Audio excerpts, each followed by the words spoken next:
اعوذ باللہ من الشیطان الرجیم بسم اللہ الرحمن الرحیم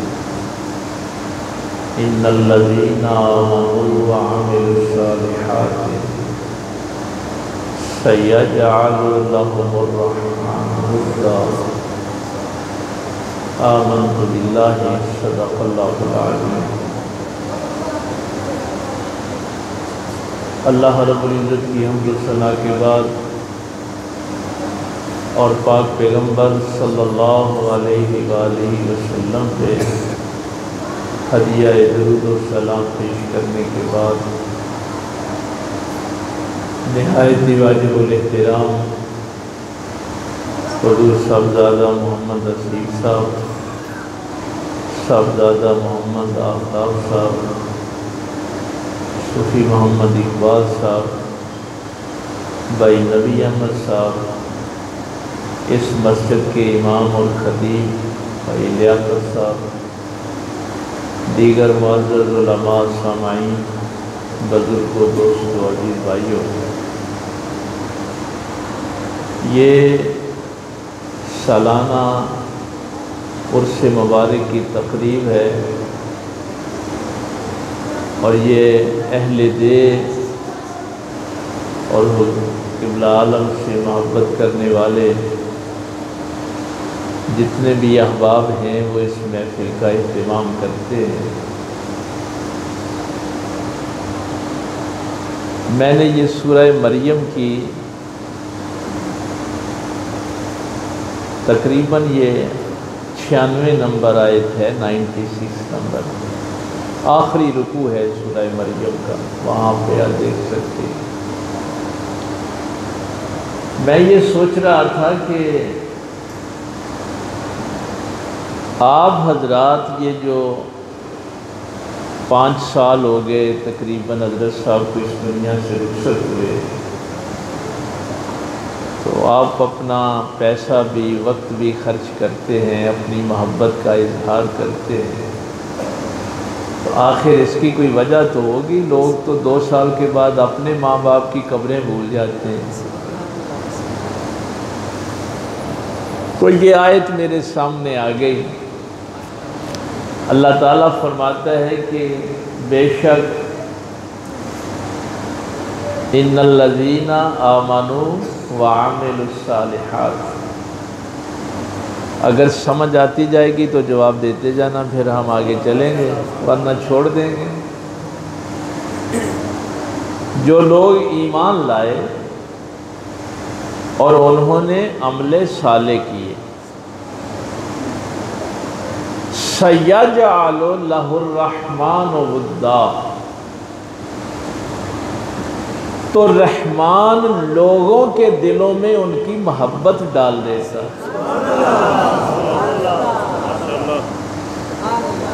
دیکھیے آیت کتنی سادہ سی ہے،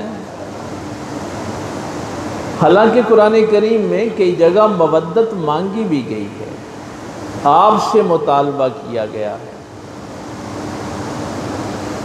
یہ لفظ ودا سَيَجْعَلُ لَهُمُ الرَّحْمَنُ وُدًّا، یہ یہاں مصدر کے معنی میں ہے، اور وہاں 25ویں پارے میں قُلْ لَا أَسْأَلُكُمْ عَلَيْهِ أَجْرًا إِلَّا الْمَوَدَّةَ فِي الْقُرْبَى، وہاں بھی لفظ مودت ہے نا، کہ اے میرے پیغمبر صلی اللہ علیہ وسلم ان لوگوں سے کہو کہ میں تم سے کوئی اجر رسالت نہیں مانگتا مگر میرے قریبیوں سے مودت کا رشتہ رکھنا۔ اب وہاں ہم سے کہا گیا ہے کہ اہل بیت سے مودت اور محبت کا رشتہ رکھو۔ اب دیکھیے ہم سے تو غلطیاں کوتاہیاں بھی ہوتی ہیں، ہم کیا محبت کا حق ادا کریں؟ اور کہاں یہ آئے کہ اللہ فرمائے کہ میں لوگوں کے دلوں میں محبت ڈال دیتا ہوں۔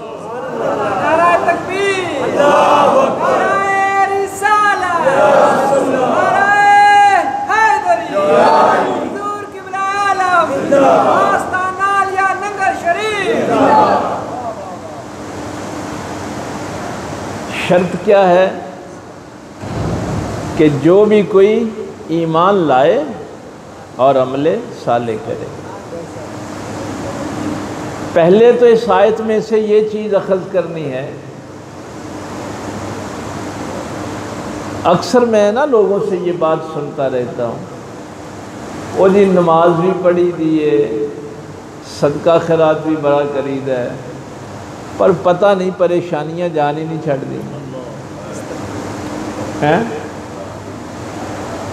اللہ کہہ رہا ہے کہ تو ایمان اور عمل صالح کا اجر سمجھتا کیا ہے؟ تیرے نزدیک کیا ویلیو ہے ایمان کی؟ کیا چند دنیا کے ٹکے سکے مل جائیں گے تو تو عمل صالح کا یہ اجر مانگ رہا ہے؟ تیرے ذہن میں یہ ہے کہ میں نیک عمل کروں گا تو مجھے دنیا کی کوئی چیز مل جائے گی۔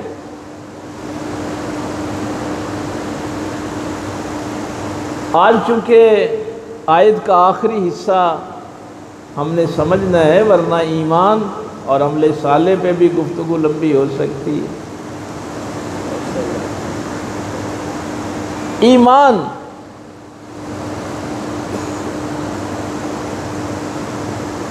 توحید کو معلوم کرنے کا نام نہیں، توحید پر یقین کرنے کا نام ہے۔ ایک ہے معلوم کر لینا، لا الہ الا اللہ محمد الرسول اللہ کتنے الفاظ ہیں، اس کی تجوید کیا ہے، قرات کیا ہے، زیر و زبر کیا ہے، اس کا ترجمہ کیا ہے، اس کے دلائل کیا ہیں، یہ معلوم ہونا اور شے ہے اور یقین ہونا اور شے ہے۔ اور میں کئی دفعہ یہ بات ادھر خطبہ جمعہ میں بھی آپ سے کہتا رہتا ہوں کہ ساری کائنات اس کلمہ توحید پہ قربان ہو جائے تو بھی حق ادا نہیں ہو سکتا۔ اور اس کے لیے میں جو اکثر آپ سے کہتا ہوں، کسی کو پتہ ہے حسین کی قیمت کیا ہے؟ کوئی جانتا ہے؟ جو پیغمبر کی پشت پہ بیٹھ جائے تو پیغمبر کا سجدہ دراز ہو جائے، تو وہ حسین اگر اس کلمے پہ قربان ہو جائے تو کوئی کیا جانے کلمے کی قیمت کیا ہے۔ ایمان کی قیمت کیا ہے؟ میں پرائس کی بات نہیں کر رہا، ویلیو کی بات کر رہا ہوں۔ ہاں، ویلیو اور ہوتی ہے، پرائس اور ہوتی ہے۔ تو ایمان جو ہے وہ یقین کا نام ہے، اور اگلی بات، ایمان کبھی بھی شک سے آلودہ نہیں کرنا۔ وہ ایمان قابل قبول نہیں ہوتا جس میں شک ہو۔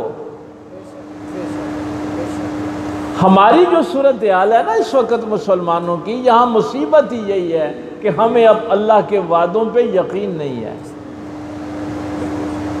ہم شک کرتے ہیں نا، اس لیے بھٹک جاتے ہیں۔ کبھی اپنا ایمان شک سے گندا نہیں کرنا، آلودہ نہیں کرنا۔ ساری کائنات بھی ایک طرف ہو جائے تو اپنے اللہ کے وعدے پہ یقین رکھنا، اور عمل صالح کو کبھی بھی ریاکاری سے آلودہ نہیں کرنا۔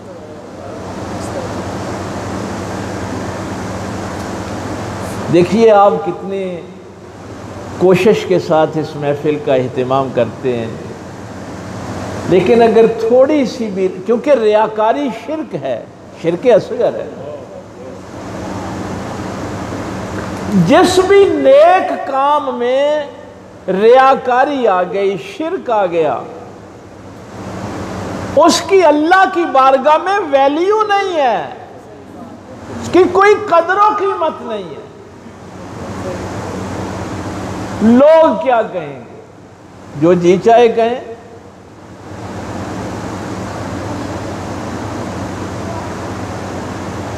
بس وہ ایک بات آ گئی ذہن میں. ایک عالم تھے کو اپنے دور کے بڑے مجتہد تھے، شیخ الاسلام ان کو کہتے تھے. کچھ 400-500 کتابیں حدیث پہ، فقہ پہ، تفسیر پہ بڑا کام کیا ساری زندگی. فوت ہو گئے تو کسی شخص کو خواب میں ملے. اس نے پوچھا کیا صورتحال بنی؟ انہوں نے کہا کیا بننا تھا؟ اللہ نے پوچھا کہ اخلاص کی جو جنس ہے اس میں کیا لائے ہو ہمارے لیے؟ الا للہ الدین الخالص، جنس خالص میں سے کیا لائے ہو؟ مولا حدیث پہ اتنا کام کیا، کہا وہ تو اپنی شہرت کے لیے کیا، وہ تو ہم نے لکھی ریاکاری میں دی ہے. یہ کتاب لکھی، یہ کتاب لکھی، اتنے لوگ. دیکھیے اگر میں کسی کو کلمہ توحید بھی پڑھاؤں اور نیت میں یہ بات آ جائے کہ یہ کہے کہ یہ بڑا توحید کا عالم ہے، تو وہ شرک کے زمرے میں چلی جائے گی. کلمہ توحید بھی شرک ہو جائے گا. تو جنس خالص اللہ کی بارگاہ میں قبول ہوتی ہے. جب وہ اپنے کارنامے گنتے گئے، اللہ فرماتا گیا کہ یہ تو نے اپنی شہرت کے لیے، ریاکاری کے لیے کیا. کہتے ہیں ہاتھ باندھ کے کھڑا ہو گیا، مولا پھر تو میرے پلے کچھ بھی نہیں، میرے پاس تو اب کچھ نہیں رہا. ارشاد فرمایا نہیں، ایک خالص جنس تو لے کے آیا ہے، تجھے یاد نہیں؟ ایک لے کے آیا ہے. مولا مجھے تو نہیں یاد. فرمایا ایک دن تو کوئی حدیث لکھ رہا تھا، یہ نئے بچوں کو تو نہیں پتا ہوگا، آپ کو تو پتا ہے کہ وہ روشنائی جو ہے سیاہی دوات میں سے قلم کو لگا کے لکھتے تھے. تو اللہ نے فرمایا کہ وہ جب تو لکھنے لگا تھا تو ایک پیاسی مکھی آ کے تیرے قلم پہ بیٹھ گئی. اس وقت تیرے دل میں ایک خلوص کا نور پیدا ہوا تھا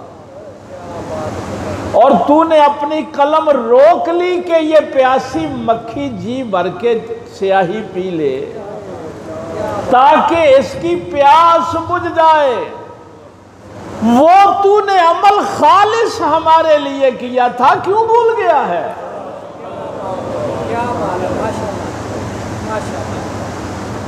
اب دیکھیے ایک طرف آپ کی نمازیں، روزے، حج، زکوٰۃ، یہ تقریریں، نعتیں، تلاوتیں، اور ایک طرف اس کی ایک ادنا سی مخلوق کے لیے دل میں جذبہ.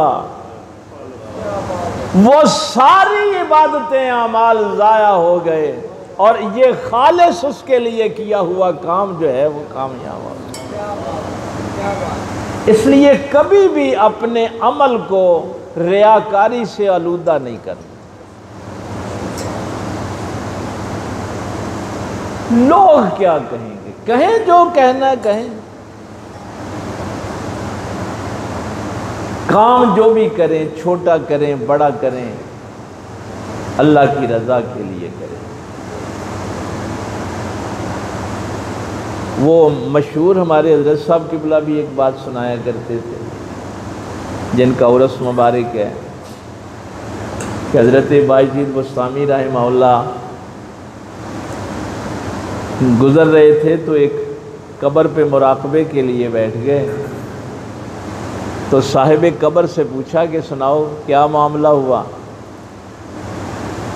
تو اس نے کہا کہ 7 حج پیدل کیے تھے رزق حلال کے ساتھ، اور ذہن میں یہی تھا کہ یہ نیکی کام آ جائے گی. تو اللہ نے فرمایا کہ میں نے تو وہ تیرے حج قبول ہی نہیں کیے.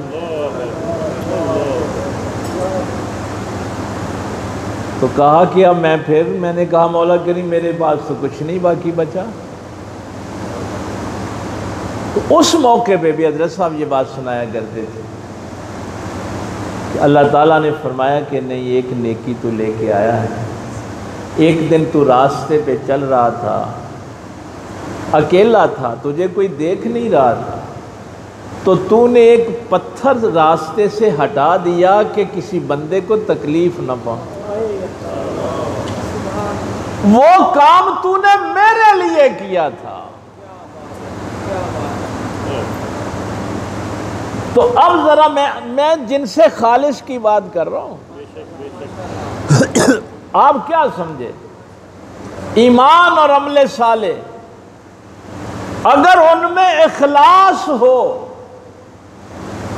تو اللہ وعدہ کرتا ہے کہ اب میں انسانوں کے دلوں میں تیری محبت ڈال دوں گا.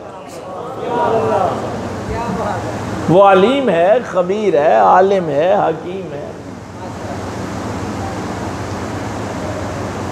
یہ پہلے بھی میں نے ایک دفعہ آپ کو بتایا تھا کہ عربی زبان میں ماضی اور مضارع کے صیغے ہوتے ہیں. ایک گزرا ہوا زمانہ اور مضارع کا جو صیغہ ہوتا ہے اس میں حال اور مستقبل دونوں آتے ہیں. سَيَجْعَلُ، یہ یجعلو جو ہے نا یہ مضارع کا صیغہ ہے. اس سے پہلے سین لگا دی گئی. اس کو اچھی طرح سمجھ لینا ہے. مضارع میں حال اور مستقبل دونوں ہوتے ہیں، لیکن اگر صرف مضارع کو مستقبل بنانا ہو تو پھر اس کے ساتھ یا سین لگائی جاتی ہے یا سوفا لگایا جاتا ہے. اگر اس کو صرف مستقبل بنانا ہو تو پھر یا سین لگائیں گے یا سوفا لگائیں گے. جب مضارع کے ساتھ سین لگتی ہے تو وہ مستقبل قریب کا معنی دیتی، اور اگر اس کے ساتھ سوفا لگے تو مستقبل بعید کا معنی دیتی. اللہ نے یہ نہیں فرمایا کہ تیرے ایمان اور عمل صالح کا اجر قیامت والے دن دوں گا.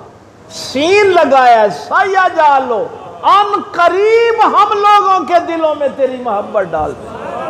نعرہ تکبیر، نعرہ رسالت، نعرہ حیدری، حضور قبلہ عالم، آستان عالیہ نگر شریف.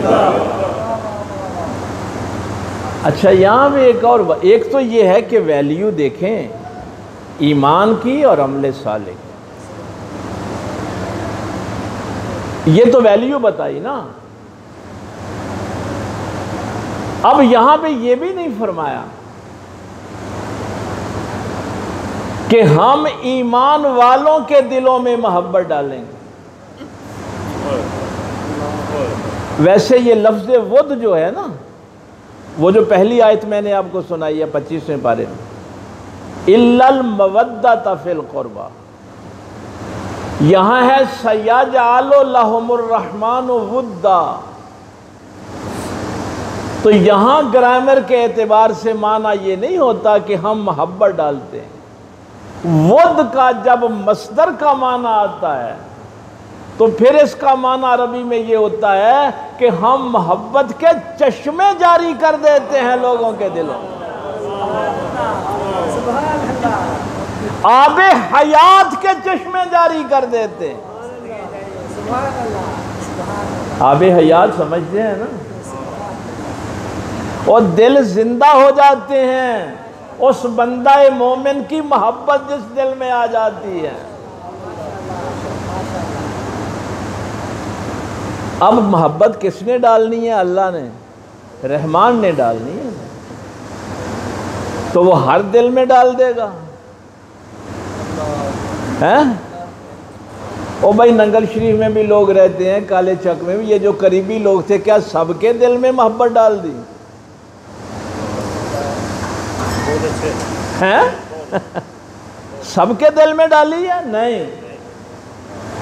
اگر رمضان شریف کے لیکچر آپ کو یاد ہوں، میں نے ایک بات وہاں کہی تھی رمضان المبارک میں کہ خود غرضی ایک ایسا مرض ہے، ایسی بیماری ہے، خود غرضی جس دل میں آ جائے نا تو وہ اندر کے انسان کو قتل کر دیتی۔ وہ انسان نہیں رہتا جس میں خود غرضی، اس کی زد میں کوئی بھائی آ جائے، ماں باپ آ جائیں، کوئی رشتہ دار آ جائے، کوئی ہمسایہ آ جائے، وہ سب کو نیست و نابود کر دیتا۔ خود غرضی اور لالچ وہ مرض، اور میں نے رمضان المبارک میں کہا تھا کہ روزے اسی لیے رکھوائے جا رہے ہیں کہ اس مرض پہ قابو پا، اپنی بھوک پہ قابو پا۔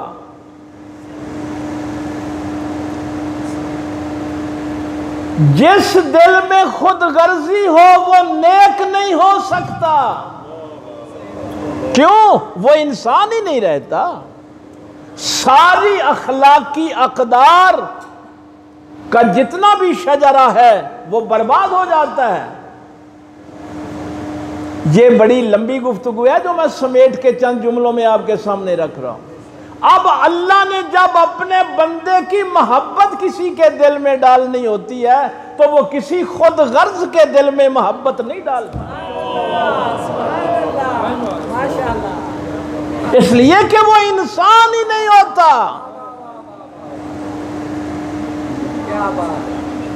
اب اپنے آپ کو اس مقام پہ دیکھیں کہ اللہ نے جب اپنے بندے کی محبت دل میں ڈالنے کا فیصلہ کیا تو ہمارے دل کا انتخاب کیا۔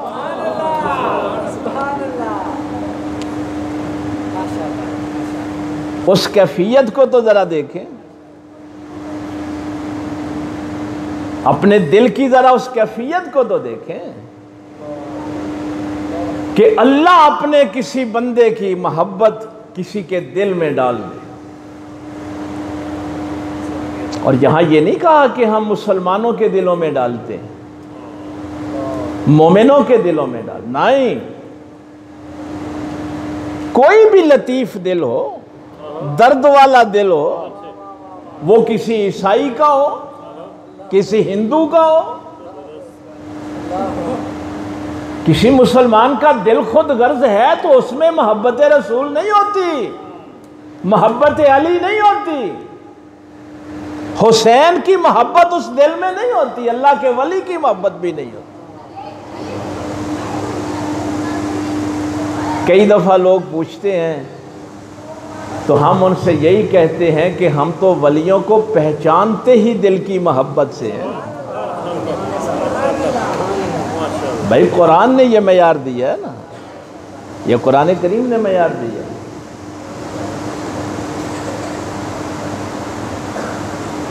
جس دن حضرت صاحب کا وصال ہوا، اس دنیا سے تشریف لے گئے، تو 30 دسمبر آپ سب لوگوں کو پتہ ہے کہ سردی شدید تھی، دھند بہت زیادہ تھی،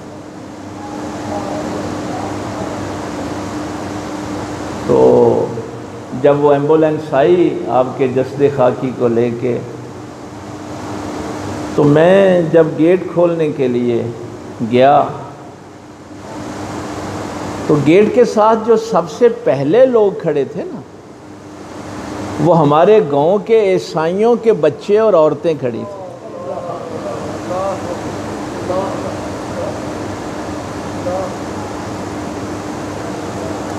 بھائی کوئی دور تو نہیں ہے نا، آج جا کے ان سے پوچھ لیں۔ رات کے 2:30-3 بجے سخت سردی میں، دھند میں، جو سب سے پہلے استقبال کرنے آئے تھے وہ ہمارے عیسائیوں کی عورتیں اور بچے تھے۔ اس آیت کو جب میں کبھی پڑھتا ہوں تو میں کہتا ہوں کوئی بھی دل، انسان کا دل ہو، وہ چاہے عیسائی کا ہو، اللہ اپنے بندے کی محبت دے دیتا ہے۔ کئی دفعہ میں نے آپ کو دلو رام کا واقعہ سنایا، دہلی کا یہ شاعر، یہ میں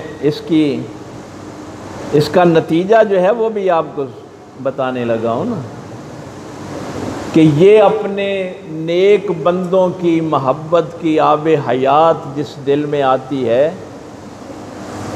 تو یا تو اللہ اس دنیا میں ان کو بہت کچھ عطا کرتا ہے ورنہ ایمان کے ساتھ دنیا سے لے جاتا ہے۔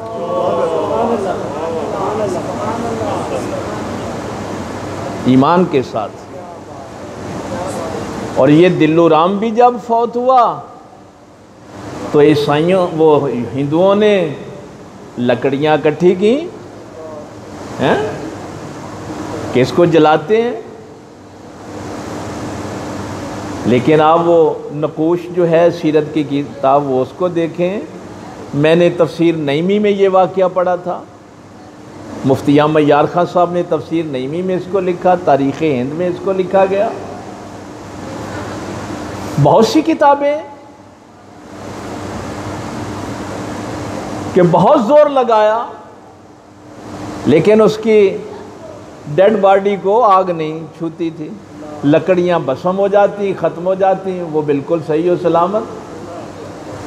آخر اس کے گھر والوں سے میں یہ اس محبت کی کا جو نتیجہ ہے وہ آپ کو عرض کر رہا ہوں۔ تو جب پوچھا گیا کہ یہ کون سا ایسا عمل کرتا تھا کہ اس کو آگ نہیں چھوتی، میں نے کوئی ایسے ہی آب حیات کا لفظ استعمال کر دیا، اور یہ آب حیات کا لفظ کو میں نے ایسے ہی استعمال کر دیا۔ بھئی آپ بولیں گے تو آپ کو سمجھ آئے گی، ایسے کرنے سے تو کچھ نہیں ہوگا، ایسے کرنے سے تو کچھ نہیں ہوگا۔ اور یہ آب حیات کا لفظ ایسے ہی میں نے دے دیا۔ بھئی کیا کرتا تھا؟ انہوں نے کہا اور تو کچھ نہیں پتا، بس اکیلے بیٹھ کے مسلمانوں کے نبی کی نعت پڑھا کرتا۔ نعرہ تکبیر، نعرہ رسالت، نعرہ حیدری، عظمت و شان مصطفیٰ، حضور قبلہ عالم، آستانہ عالیہ نگر شریف۔ اللہ جس دل، بھائی فیصلہ کس کا ہے ذرا غور تو کریں، اور اپنی قسمت پہ ناز کریں کہ تمہارے دل کا انتخاب کس نے کیا ہے، کس رحمان و رحیم نے کیا ہے، اور خلوص کی قیمت ادا ہی اللہ کر سکتا ہے۔ خلوص کی قیمت کوئی بندہ دے ہی نہیں سکتا، میں کسی کے خلوص کو پرکھ ہی نہیں سکتا، قیمت کیا دوں گا؟ وہ علیم و خبیر ذات جو ایک مکھی کو پانی سیاہی چوسنے کے خلوص کو دیکھ سکتی ہے، میں تو نہیں دیکھ سکتا۔ اسی لیے تو قیامت والے دن جب وہ مرحلہ آئے گا، ہائے ہائے ہائے، اور یہ بخاری و مسلم کی روایت کئی دفعہ آپ سے میں نے عرض کی ہے، کئی دفعہ آپ سے عرض کی ہے، کیا معیار ہے؟ وہ جب یہ محبت دیتا ہے، زندگی دیتا ہے، ہمیشہ کی زندگی دیتا ہے، تو پھر اصول یہ ہے کہ المرء مع من احب، قیامت والے دن اسی کے ساتھ اٹھو گے جیسے دنیا میں محبت کرتے۔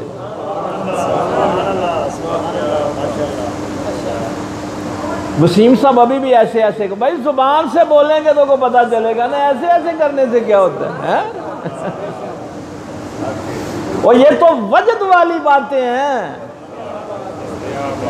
کسی کے دل میں اتنا ہی وہ سوچ لے کہ میرے رحمان نے میرے دل کا انتخاب کیا، وہ تو وجد میں آ جاتا ہے۔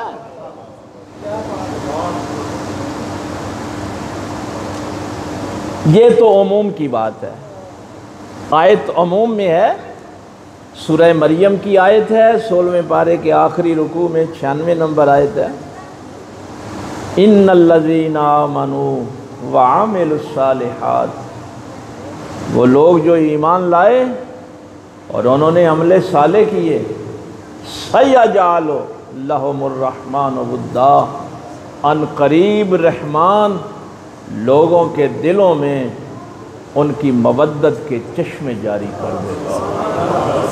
وہ نام لے کے، اس اللہ کے ولی کا نام لے کے ان کی آنکھوں میں آنسو آ جائیں، وہ ذکر شروع کریں گے تو چشمے ابلنا شروع ہو جائیں۔ کبھی آپ نے یہ سوچا تھا کہ ہم عرس کیوں کرواتے ہیں؟ اور کبھی یہ بھی نہ سوچنا کہ ہم کرواتے ہیں، اس رحمان نے انتخاب کیا۔ سَيَجْعَلُ لَهُمُ الرَّحْمَنُ وُدًّا۔ اور خلوص کی جو میں بات کر رہا تھا، خالص اللہ کے لیے ہو جانا، دکھاوے کے لیے نہ کچھ کرنا، اس کی مخلوق کے ساتھ بھی تعلق رکھنا تو خلوص کا رکھنا، چونکہ اللہ کے لیے ہے نا۔ یہ ہے وہ چیز جو حضرت صاحب قبلہ نے ہمیں مشن دیا تھا کہ عبادت اللہ کی کرنی ہے اور مخلوق کی خدمت کرنی ہے۔ عبادت اللہ کی کرنی اور مخلوق کے خدا کی خدمت۔ یہ جو میں کبھی آپ سے تھوڑا سا غصے ہوتا ہوں نا کہ حضرت صاحب کے عرس کے لیے پیسے نہیں مانگے، کوئی یہ نہ کہے کہ ویکھو جی عرس واسطے پیسے مانگتے پھر دیں۔ بھائی ان کی زندگی، میں نے حضرت صاحب کے 40ویں پہ ایک بات آپ سے کہی تھی کہ حضرت صاحب قبلہ رحمہ اللہ کو جب خلافت عطا ہوئی تو داتا صاحب دستار بندی کی گئی لاہور میں، صاحبزادہ صاحب بیٹھے ہوئے ہیں، دادا مرشد کے صاحبزادے۔ تو دادا مرشد سرکار نے فرمایا تھا کہ بیٹا اگر زندگی میں کسی کے سامنے ہاتھ پھیلانا پڑ جائے تو دعا کرنا تیرا ہاتھ کٹ کے زمین پہ گر پڑے جو اللہ کے علاوہ کسی کے سامنے پھیلایا گیا۔ تو اس ہستی کے عرس پہ جب آپ کہیں گے کہ ہم چندے اکٹھے کریں تو ان کو تکلیف ہوگی۔ اب جن کے دل میں اللہ نے محبت ڈالی ہے، بھائی بشیر صاحب بیٹھے ہیں، جب سردی ہمارے نور صاحب بیٹھے ہیں، فاروق صاحب، یہ جتنے بھی دوست ہیں جن کے دل میں محبت ہے، ان کو تو نہیں کہنا پڑتا کہ ان کو کہنا پڑتا ہے۔ میں نے اس دن بھی فیاض سے کہا تھا کہ 5 سال ہو گئے، کوئی بندہ یہ نہیں کہہ سکتا کہ میں نے کبھی ماہانہ پروگرام کے لیے بھی کبھی کسی سے چندہ مانگا ہو، کبھی عرس کے لیے چندہ مانگا ہو۔ ہمارے حضرت صاحب قبلہ کی یہ نہیں معاملہ تھا، یہ وہ خلوص ہے۔ اللہ کے لیے جب کوئی خالص ہو جاتا ہے، اللہ کے لیے خالص ہو جائے تو پھر جب اللہ کسی کی قیمت ویلیو لگاتا ہے،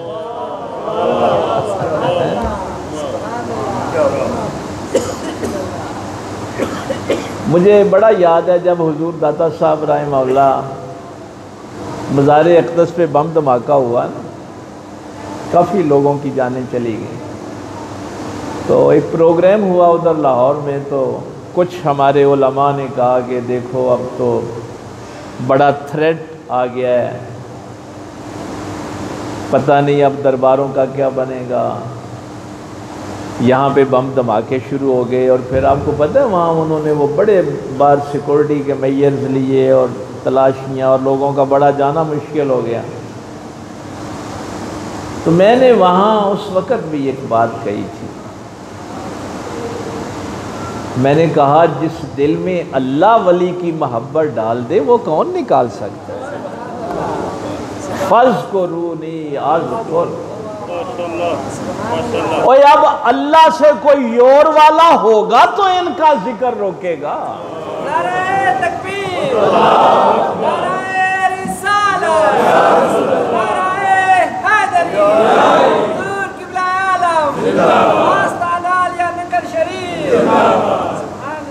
صحابہ کرام فرماتے ہیں، اچھا یہ تو عموم کی بات تھی، تو مفسرین نے کہا ہے کہ اس آیت کو اگر خصوصی پیمانے پہ دیکھا جائے تو امیر المومنین سرکار علی المرتضیٰ کے لیے یہ آیت آئی کہ ہم نے علی کی محبت دلوں میں ڈال دی۔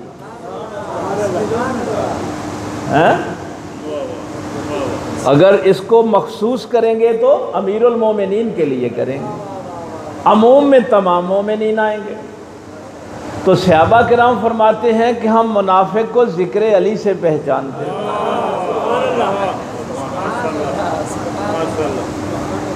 اچھا میں نے یہ تجربہ کیا ہے، صحابہ نے تو اس وقت تجربہ کیا تھا نا،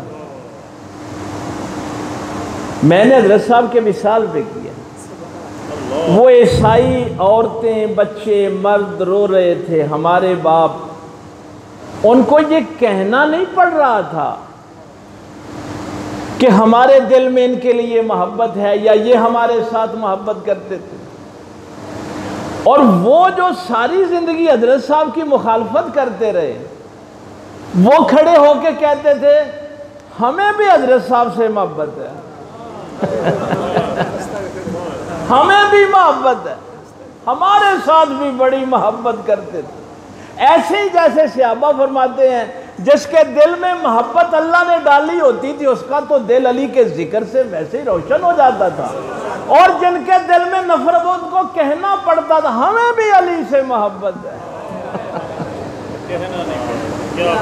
ہمیں بھی علی سے محبت ہے۔ تو اللہ کسی خود غرض انسان کے دل میں اپنے ولیوں کی محبت نہیں ڈالتا۔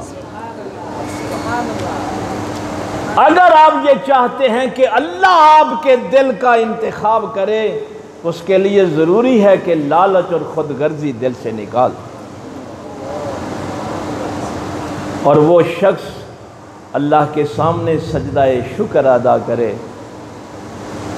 کہ جس کا دل اللہ نے اپنے نبیوں ولیوں کی محبت کے لیے منتخب کیا۔ ہم غفلت کر سکتے ہیں، اللہ اپنے کام سے غافل نہیں ہوتے۔ ان الذین آمنوا وعملوا الصالحات، بے شک وہ لوگ جنہوں نے جو ایمان لائے اور انہوں نے عمل صالح کیے، ان قریب اللہ رحمان خالق لوگوں کے دلوں میں ان کی مودت جاری فرما دے گا، محبت جاری کر دے گا۔ تو اس حوالے سے آپ بھی خوش قسمت ہیں، میرے لیے بھی سعادت ہے کہ آپ لوگوں کو ملتا ہوں میں، آپ کے دل خوبصورت ہیں، جس دل کا اللہ نے انتخاب کیا، اور یہ جو میں نے بات کہی ہے کہ یہ سارے اعمال ایک طرف اور اللہ تعالیٰ کسی کا انتخاب کر لیں، تو کوشش کریں ایمان شک سے پاک ہو اور اعمال ریاکاری سے پاک ہو، پھر آپ کو بھی یہ درجہ اللہ عطا کر دے گا، یہ مقام و مرتبہ اللہ آپ کو بھی دے دے گا، یہ سب کے لیے ہے، آپ کو شاید احساس نہیں ہے۔ میں کئی دفعہ کہتا ہوں کہ وہ جو تہجد کے وقت حضرت صاحب دعا کیا کرتے تھے، کیا اس علاقے کے سارے جتنے بھی گاؤں ہیں سب کے لیے نہیں کرتے تھے؟ وہ خلوص تھا اپنے علاقے کے لیے ان لوگوں کے ساتھ، تو جب وہ ہر وقت اپنے اللہ سے ان کی خیر مانگتے تھے تو اللہ نے پھر ان کی محبت لوگوں کے دلوں میں ڈال دی۔ تو یہ بڑی سعادت کی بات ہے، اور اللہ تعالیٰ اسی محبت پہ ہمیں استقامت دے اور قیامت والے دن نیکوں کے ساتھ ہمارا چلے۔ وآخر دعوانا الحمدللہ رب العالمین۔